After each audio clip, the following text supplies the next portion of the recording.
仪器断电，这个不可以把这个螺丝背板的拆下来，把侧板抽出来，这边侧板抽出来，把上盖的螺丝也松散掉，都可以松散掉。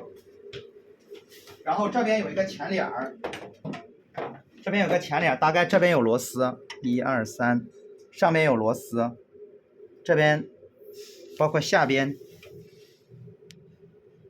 这些前盖和它相连的螺丝都拆掉，拆掉之后可以把它放一边，放在这个位置，找一个扎带或者绳子把它避免它倒了，可以绑在这个位置绑一下，可以绑一下，找个扎带，正宫拿个扎带，2根，好，对，我这边用个扎带怕它掉了。我可以这样给它扎一下，哎，给它固定在这里。后面调光要用。好，这样放一边。我们来看到这个地方，这个就是玻璃管，需要更换的就是它。松开这2个螺丝，1个、2个、3个、4个。松开之后。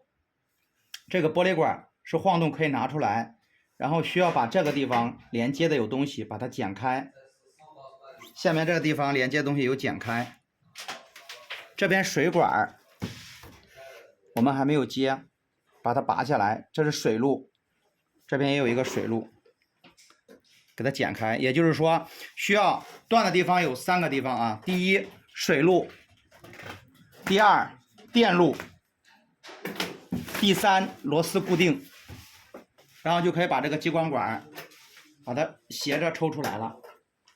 抽出来之后，把新的激光管从这儿倾斜着慢慢的穿进来，穿进来，穿进来，穿进来，穿到大概这个位置。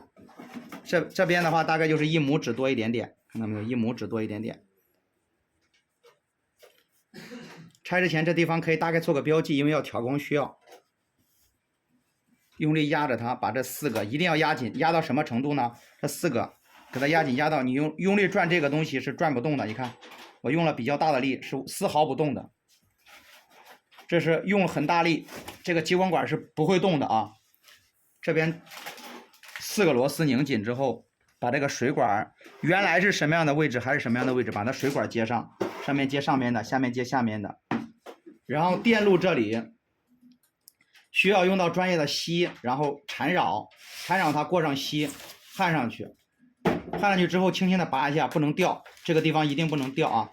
然后可以点上胶做防护，就是外面裹上一些涂一些这个防电的或者是防渗的胶。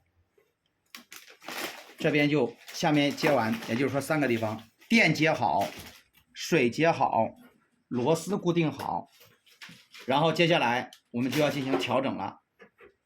这是第一部分。